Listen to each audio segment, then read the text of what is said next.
పైన ఎవరికి కావాలి సార్ పూర్తిగా లేపండి. రైట్. ఇప్పుడు చూడండి, చేయి లేపడం అంటే లేపుతున్నాం, పూర్తిగా లేపమంటే ఇంకో రకంగా లేపుతున్నాం. అర్థమైందా? ఏం చేసినా పూర్తిగా చేయండి.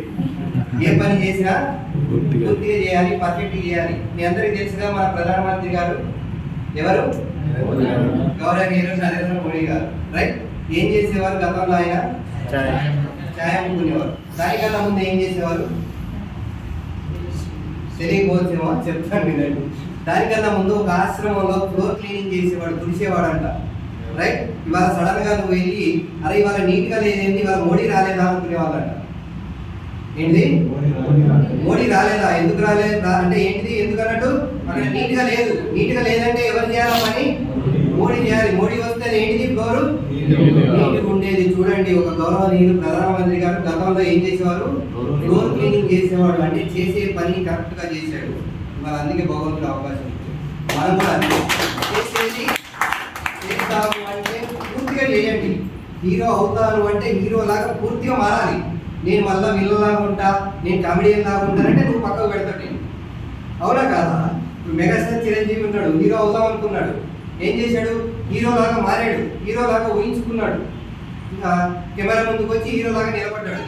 టీ నగర్ వెళ్తే అంటే ఫ్రెండ్తో వెళ్ళినట్ట ఫస్ట్ స్టార్టింగ్లో.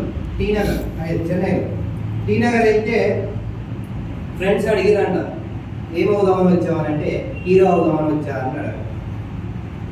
నవ్విరట అందరు. నీ ముఖానికి హీరోనా, నీకన్నా మంచి మంచి వాళ్ళు ఉన్నారు ఇక్కడ అని చెప్పి నవ్విరట. ఇప్పటికి హీరో అయ్యాడు, మెగాస్టార్ అయ్యాడు, దాదాపు తెలుగు రాష్ట్రాల్లో టాప్ 1 అయ్యాడు. రైట్. ఇవాళ తన ఇంట్లో నుంచి 9 మంది హీరోలను తయారు చేశాడు, తన ఇంట్లో నుంచి, తన ఫ్యామిలీ. రైట్. కానీ ఇవాళ ఆ టీ నగర్ పోడట.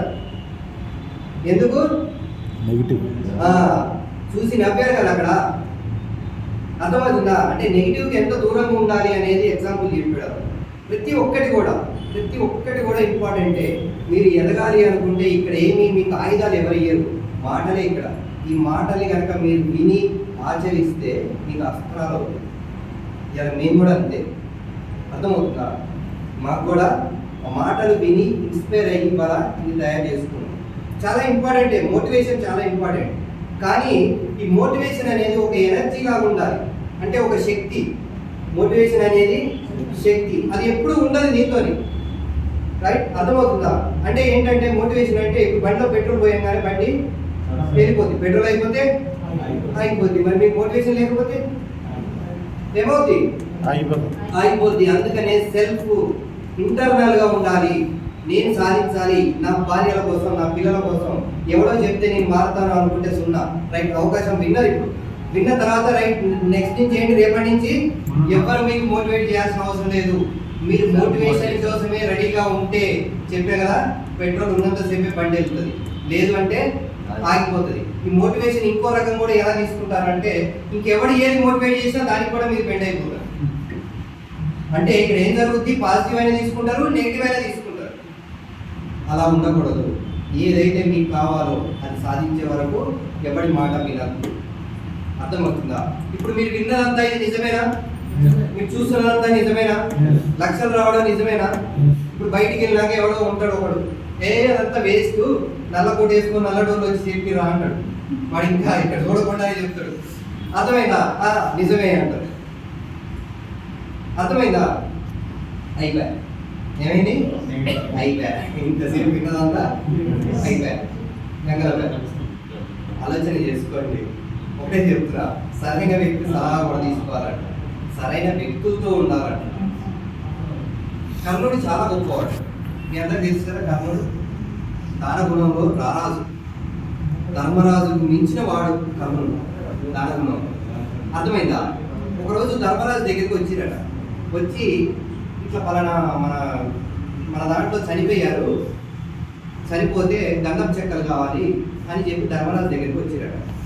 అప్పుడే వర్షాలు బాగా పడుతున్నాయి, మొత్తం తడిసిపోయి ఉన్నాయి కర్రలు, ఏం మండేటి లేవు ఇక్కడ అని చెప్పి ధర్మరాజు ఏం చేసిండు? పంపించేసి వెంటనే ఆ పర్సన్ ఏం చేసిండు? కర్ణుడి దగ్గరికి పోయిండు. కర్ణుడు ఏం చేసిండు తెలుసా? తడిసిపోయిన ఏం చెప్పలేరా? ఏం చేసిండు మేడం? అర్థమైందా? కిటికీలు తలుపులు అన్నీ కూడా మీకు ఇచ్చిండు. ఎవరు గొప్పవాడు? ఎవరు? కర్ణుడు. కానీ ఎవరితో సాహసం చేశాడు? అంత గొప్ప వ్యక్తి ఎవరితో సాహసం చేశాడు?